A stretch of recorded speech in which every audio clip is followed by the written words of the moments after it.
Hello, you guys. Welcome. I'm Parshvika. On this channel, we talk a lot about syncing with your cycle, menstrual cycle, all that stuff, and living like that as a woman. So, in today's video, I want to focus on relationships, and I'm focusing on romantic relationship, dealing with your not dealing with handling your romantic relationships while you're going through your menstrual cycle.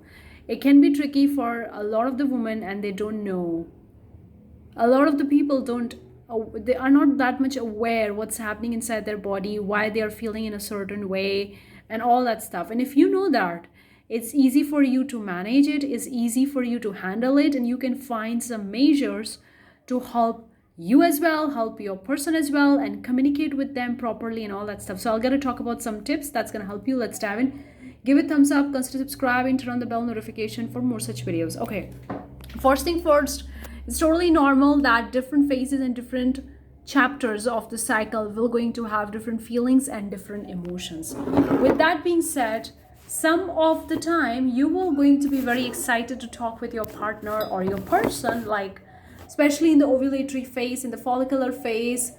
You will be very excited, you will get more physically intimated as well with them because of the hormones are rising, and hormones are the peak in the ovulatory phase, even in the early luteal phase as well. But at the time of the late luteal phase, in the time of the periods, you may feel like you are want to go away from them, physically creating a space.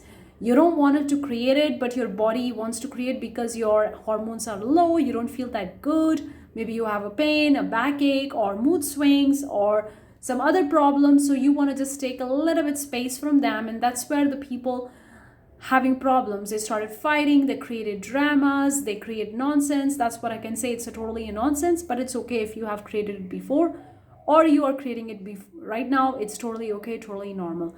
Understand, this is normal part. There is nothing wrong with you. That's the first most important thing, is to normalize the idea that we are not the same every single day of the month or every single phase of the month or phase of the cycle. We are not the same.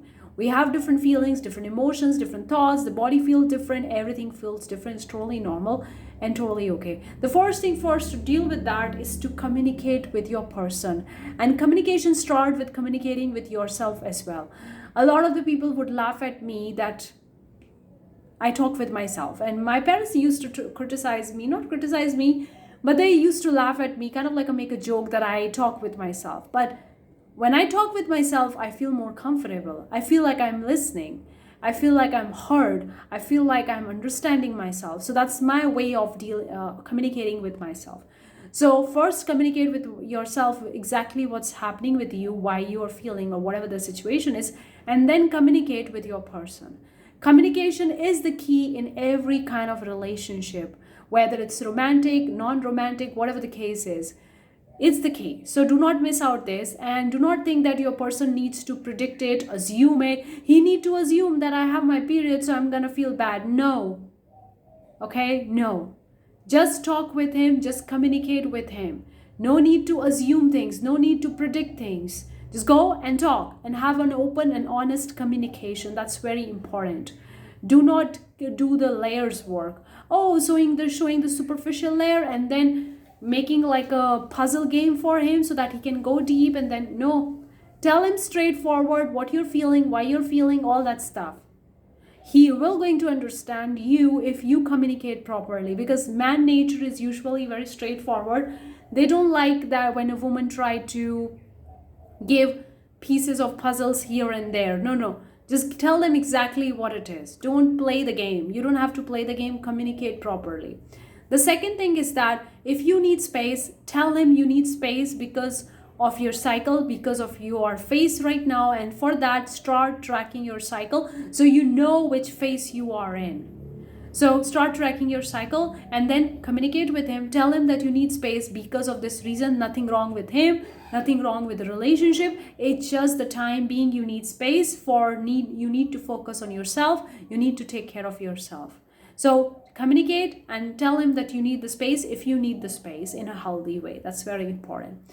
The third thing is that say to him in a way that what you would like to prefer. Like a lot of the women do like this. I don't like the way you do it. They just show him what you don't like it, but they don't tell him what you exactly you like it. So don't say, I don't like the way this way, I don't like this, I don't like this, I don't like this. Okay, that's not helping. You don't like it, okay, but what do you like it? Tell him, I prefer this way. If you do like this, if you talk with me like this, if you just sit with me half an hour and talk with me, I would feel better. I prefer that. Say this. Don't say that I don't like this, I don't like this. When you say I don't, for him it's like, okay, but what do you like? So don't waste time and energy on explaining why you don't like something or you don't like something. Just say that I prefer if you do this thing in this way. Period. Simple, easy, fast, easy to understand for him and easy to communicate for you as well. So don't make like a loopholes or like creating a puzzle games or board games for your person to find the answers and then he will win the game if he find the answer. Don't do like this. Some women like to do that. Oh, I want you to assume it. Okay, I'm gonna play games with you, I'm gonna ask you questions and you need to answer it correctly. Don't do it. Who like to play the games like this? Tell him why you feel it, if you feel it, and what you would prefer. Better to use the word I prefer instead of complaining. Do not complain. Even if you feel like you want to complain, do not do this. Instead of complaining, turn your energy into saying, I prefer if you do like this. I prefer if we go on a date right now. I prefer if I can watch movie or whatever. Whatever. Okay? The last thing you can do is spend more time with yourself. I already said creating space, but spending more time with yourself also means meditating, spending time in nature, listening to music, focusing more on yourself. It doesn't hurt to focus more on yourself. It's not selfishness. You're not selfish. You're just focusing on yourself so that you can take care of yourself better, so that you can bring more good things on the table for the relationship. So at this time of the late luteal phase period, you may need more focus on yourself, and it's okay. The last tip that I want to share is don't eat binge food. Don't do binge food eating, because that could exaggerate the situation. That's gonna make you feel like a wag. If you focus on eating more chocolate, more cake, more coffee, more chips, that may feel satisfactory in the moment, and I'm not telling you not to eat it, but when you consume more than what is required in the body or what is needed in the body, it can create a problem in the body in a way that you eat something, then sugar level increases, and then all of a sudden it drops. So you will feel like hot and cold. You will feel like high emotions, all of a sudden low emotions. Do not do this. So have more stability by following more meal planning, or if that's work for you, whatever the meals or the food that is creating more stability. I like to eat oats, having like a porridge, oats, buckwheat, quinoa, or some kidney beans, chickpeas, like something like beans or proteins along with the basic base, like could be the rice, could be the noodles, the pasta, whatever. So having like more stability instead of binge eating can help you a lot dealing with the situation. So let me know if today's video is helpful. Thank you so much. I'll see you next time. Bye bye.